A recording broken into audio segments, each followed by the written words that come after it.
आउज़ुबिल्लाहि मिनश्शैतानिर्रजीम बिस्मिल्लाहिर्रहमानिर्रहीम। ਅੱਜ ਅਸੀਂ ਅੱਲਾਹ ਤੇ ਅੱਲਾਹ ਦੇ ਰਸੂਲ ਦੀ ਗੱਲ ਦੇ ਵਿੱਚ ਤੀਸਰਾ ਸਿਲਸਿਲਾ ਸ਼ੁਰੂ ਕਰ ਰਹੇ ਹਾਂ। ਇਹਦੇ ਵਿੱਚ ਅਸੀਂ ਸੂਰਤ ਵਨਾਸ ਦੀ ਜਿਹੜੀ ਹੈ ਨਾ ਅਸੀਂ ਉਹਦੀ ਜਿਹੜੀ ਹੈ ਤਫਸੀਰ ਅਤੇ ਉਹਦਾ ਤਰਜਮਾ ਜਿਹੜਾ ਹੈ ਨਾ ਉਹ ਬਿਆਨ ਕਰਾਂਗੇ। ਫਿਲਹਾਲ ਅਸੀਂ ਤਰਜਮਾ ਹੀ ਬਿਆਨ ਕਰਾਂਗੇ, ਫਿਰ ਉਹਦੇ ਨਾਲ ਨਾਲ ਦੋਨਾਂ ਸੂਰਤਾਂ ਦਾ ਸੂਰਤ ਫਲਕ ਅਤੇ ਸੂਰਤ ਨਾਸ ਦੋਨਾਂ ਦੀ ਹੀ ਤਫਸੀਰ ਜਿਹੜੀ ਹੈ ਉਹਨੂੰ ਬਿਆਨ ਕਰਨ ਦੀ ਕੋਸ਼ਿਸ਼ ਕਰਾਂਗੇ।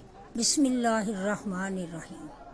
ਸ਼ੁਰੂ ਕਰਨੀ ਆ ਸੋਹਣੇ ਪਿਆਰੇ ਰਹਿਮਾਨ ਅਤੇ ਰਹੀਮ ਰੱਬ ਦੇ ਨਾਂ ਦੇ ਨਾਲ, ਜਿਹੜਾ ਬਹੁਤ ਹੀ ਮਿਹਰਬਾਨ ਅਤੇ ਨਿਹਾਇਤ ਰਹਿਮ ਕਰਨ ਵਾਲਾ ਹੈ। ਕੁਲ ਆਊਜ਼ੁ ਬੀ ਰੱਬਿਨ ਨਾਸ, ਕਹਿ ਦਿਓ ਐ ਹਬੀਬ सल्लल्लाहु अलैहि वसल्लम, फरमा दिओ कि मैं पनाह विच आना वां इंसानां दे रब दी। मालिक नास यानी बादशाह लोगों दा। नास जिथे भी आएगा ना दा मतलब है इंसान या लोग, पूरी इंसानियत दे लोगों नूं मुखातब किया जा रहा है, खाली मुसलमानों नूं नहीं। ते मालिक नास यानी सारिया इंसानां दा जिहड़ा बादशाह है ना, उस रब दी पनाह दे विच मैं अपने आप नूं देना वा। इलाह नास यानी सारे लोगां दा जिहड़ा है ना इलाह, हकीकी लायक इबादत, हकीकी माबूद तमाम इंसानां दा वो सिर्फ अल्लाह दी ज़ात ही है। मिन शर्रिल वसवास, ਉਹਦੀ ਸ਼ਰ ਤੋਂ ਜਿਹੜਾ ਲੁਕ ਕੇ ਯਾਨੀ ਕਿ ਗੈਰ ਮਰਈ ਹੈ, ਜਿਹੜਾ ਦਿਲਾਂ ਦੇ ਵਿੱਚ ਵਸਵਸੇ ਪੈਦਾ ਕਰਦਾ। ਖੰਨਾਸ ਯਾਨੀ ਦੁਬਕ ਕੇ ਛੁਪ ਕੇ ਜਿਹੜੀ ਨਜ਼ਰ ਨਾ ਆਉਣ ਵਾਲੀ ਚੀਜ਼ ਹੈ ਲੇਕਿਨ ਇਹ ਦਿਲ ਦੇ ਵਿੱਚ ਵੜ ਜਾਂਦਾ। ਅੱਲਜ਼ੀ ਯੁਵਸਵਿਸੁ ਫੀ ਸੁਦੂਰਿਨ ਨਾਸ, ਜਿਹੜਾ ਲੋਕਾਂ ਦੇ ਦਿਲਾਂ ਦੇ ਵਿੱਚ, ਇਨਸਾਨਾਂ ਦੇ ਦਿਲਾਂ ਦੇ ਵਿੱਚ ਅੰਦਰ ਵੜ ਜਾਂਦਾ, ਵੜ ਕੇ ਤੇ ਨਿਕਲ ਜਾਂਦਾ। ਨਹੀਂ ਉੱਥੇ ਬੈਠਾ ਨਹੀਂ ਰਹਿੰਦਾ ਲੇਕਿਨ ਵਸਵਸਾ ਪੈਦਾ ਕਰਦਾ ਤੇ ਨੱਸ ਜਾਂਦਾ। ਮਿਨਲ ਜਿੰਨਤ ਵ ਨਾਸ, ਇਹਨਾਂ ਦੇ ਵਿੱਚ ਜਿੰਨ ਵੀ ਨੇ ਤੇ ਇਨਸਾਨ ਵੀ। ਅਸੀਂ ਅੱਲਾਹ ਤੇ ਅੱਲਾਹ ਦੇ ਰਸੂਲ ਦੀ ਗੱਲ ਕਰ ਰਹੇ ਹਾਂ ਤੇ ਇਸ ਵਾਸਤੇ ਇਹਦੇ 'ਤੇ ਸੋਚ ਵਿਚਾਰ ਵੀ ਕਰਾਂਗੇ। सोचने वाली गल है वे कि अल्लाह ताला ने सूरह फलक दे विच सिर्फ अपना एक नाम जिहड़ा है ना अल्लाह ताला ने उन्होंने बयान फरमाया है, यानी रब्बे फलक, आसमाना दा रब। लेकिन सूरत वन्नास दे विच अल्लाह ताला ने अपने 3 नाम जिहड़े ने ना अल्लाह ताला ने उन्हां दी ताकत जिहड़ी है वो अता फरमाई है इन्हां शर तो बचन वास्ते। हुण इत्थे की है, अल्लाह ताला ने 3 जिहड़ियां ने अपनियां जिहड़ियां ने वड्डियां सिफात कि अल्लाह कौन है, जिहड़ा सारियां इंसानां दा रब है, यानी कि तमाम इंसानां दा पालन वाला।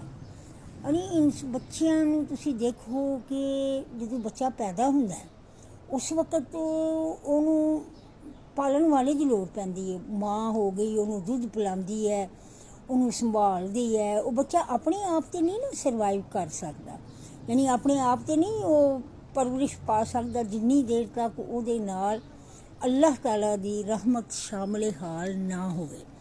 ਇਹ ਮੇਰੇ ਰੱਬ ਨੇ ਇੱਥੇ ਦੱਸਿਆ ਹੈ ਕਿ ਪੂਰੇ ਕਾਇਨਾਤ ਦੇ ਵਿੱਚ ਜਿਹੜਾ ਨਾ ਇਨਸਾਨਾਂ ਨੂੰ ਪਾਲਣ ਵਾਲਾ ਜਿਹੜਾ ਨਾ ਉਹ ਮੇਰਾ ਰੱਬ ਹੈ। ਤੇ ਦੂਸਰੀ ਸਿਫਤ ਜਿਹੜੀ ਹੈ ਨਾ ਅੱਲਾਹ ਤਾਲਾ ਦੀ ਕਿ ਇੱਕ ਬਾਦਸ਼ਾਹ ਵੇ, ਐਸਾ ਤਾਕਤਵਰ ਬਾਦਸ਼ਾਹ ਵੇ, ਇੰਨੀ ਕੁਵਤ ਵਾਲਾ ਬਾਦਸ਼ਾਹ ਵੇ, ਯਾਨੀ ਮਲਿਕ ਹੈ, ਤਮਾਮ ਇਨਸਾਨਾਂ ਦਾ ਬਾਦਸ਼ਾਹ ਹੈ। ਤਮਾਮ ਇਨਸਾਨਾਂ ਦੇ ਉੱਤੇ ਅਸਲ ਜਿਹੜਾ ਬਾਦਸ਼ਾਹ ਵੇ, ਅਸਲ ਜਿਹੜੀ ਹਕੂਮਤ ਹੈ ਉਹ ਮੇਰੇ ਰੱਬ ਦੀ ਹੈ।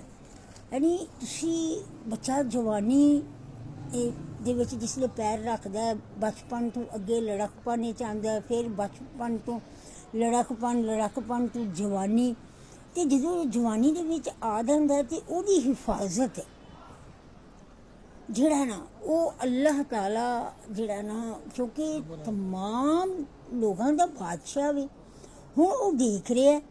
ਤੇ ਹੁਣ ਇੱਥੇ ਕੀ ਹੈ, ਅੱਲਾਹ ਦੀ ਯਾਦ ਦੇ ਵਿੱਚ ਮਹਿਵ ਹੋਣਾ।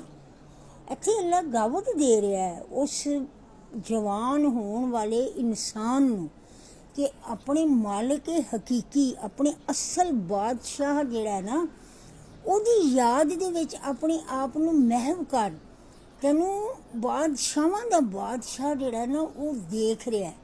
ਅੱਲਾਹ ਤਾਲਾ ਨੇ ਇੱਥੇ ਆਪਣੀ ਬਾਦਸ਼ਾਹਤ ਦਾ ਜਿਹੜਾ ਹੈ ਨਾ, ਅੱਲਾਹ ਤਾਲਾ ਨੇ ਉਹ ਤਾਕਤ ਜਿਹੜੀ ਹੈ, ਇਹ ਉਹ ਜਿਹੜਾ ਉਹਦਾ ਹਥਿਆਰ ਇਨਸਾਨਾਂ ਨੂੰ ਫਰਾਹਮ ਕੀਤਾ ਹੈ ਕਿ ਇਹਨਾਂ ਤੋਂ ਬਚਣ ਵਾਸਤੇ ਇਹਦਾ ਜ਼ਿਕਰ ਅੱਗੇ ਕਰਾਂਗੇ ਕਿ ਅੱਲਾਹ ਤਾਲਾ ਨੇ ਇਹ ਜਿਹੜੇ ਨੇ, ਇਹ ਇੱਕ ਅੱਲਾਹ ਤਾਲਾ ਦੇ ਨਾਮ ਦਾ ਇੱਕ ਬਹੁਤ ਵੱਡਾ ਵਸੀਲਾ ਹੈ ਇਨਸਾਨਾਂ ਨੂੰ ਬੁਰਾਈ ਤੋਂ ਬਚਣ ਵਾਸਤੇ, ਸ਼ੈਤਾਨ ਦੇ ਸ਼ਰ ਤੋਂ ਬਚਣ ਵਾਸਤੇ। ਇੱਕ ਬਹੁਤ ਵੱਡਾ ਹਥਿਆਰ ਅੱਲਾਹ ਤਾਲਾ ਨੇ ਅਤਾ ਫਰਮਾਇਆ ਇਹ ਪਾਕ ਪਰਵਰਦੀਗਾਰ ਨੇ।